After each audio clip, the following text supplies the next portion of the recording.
Koy Patrol, Weather Update. Ngayong gabi, ikapito ng Hulyo, 2026. Forecast para sa ikawalo ng Hulyo, 2026. Update sa Super Typhoon Bavi.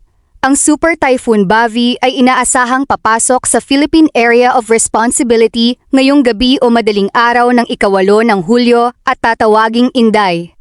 Taglay nito ang 185 km per hour na lakas ng hangin at pagbugsong umaabot sa 230 km per hour habang kumikilos pa kanluran, hilagang kanluran.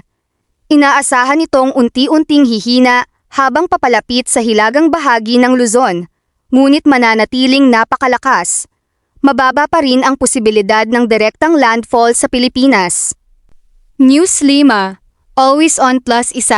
Kalagayan ng panahon sa ikawalo. Luzon, Cagayan Valley, Ilocos Norte at Apayao, makakaranas ng pag-ulan at malalakas na bugso ng hangin dulot ng bagyong Inday. Metro Manila at nalalabing bahagi ng Luzon, bahagyang maulap hanggang maulap na may kalat-kalat na pag-ulan o pagkidlat-pagkulog, lalo na sa hapon at gabi. Pag-asa. Visayas, Kanlurang Visayas at Negros Island Region, asahan ang mga pag-ulan dulot ng pinalakas na habagat. Natitirang bahagi ng Visayas, mainit sa umaga at tanghali, may posibilidad ng mga localized thunderstorms sa hapon. Pag-asa.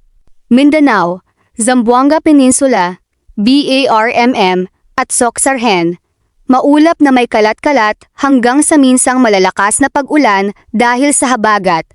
Davao Region, General Santos City, North Cotabato at Cotabato City, bahagyang maulap sa umaga, ngunit may posibilidad ng panakanakang ulan at pagkulog sa hapon at gabi. Pag-asa +1. Kalagayan ng karagatan. Hilagang at silangang baybayin ng Luzon. Maalon hanggang napakaalon, pinapayuhan ang maliliit na sasakyang pandagat na huwag munang pumalaot. Karamihan ng Visayas at Mindanao, bahagya hanggang katamtamang alon, ngunit maaaring lumakas kapag umigting ang habagat. News 5. Always on +1. Update sa Guam at Mariana Islands. Nagdulot ang Super Typhoon Bavi ng malawakang pinsala sa Guam, Rota, Saipan at Tinian. Libu-libong residente ang nawalan ng kuryente at may mga lugar na nakaranas ng matinding pinsala sa kabahayan, infrastruktura at supply ng tubig. Global Nation +1. May kasunod pa bang bagyo?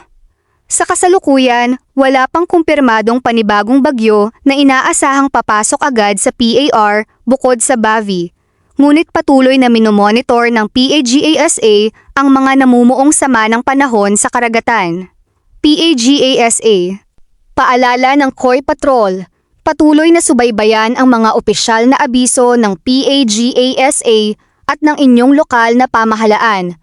Maghanda lalo na ang mga nasa Northern Luzon at mga lugar na maaapektuhan ng habagat. Stay safe po mga ka-Koy Patrol.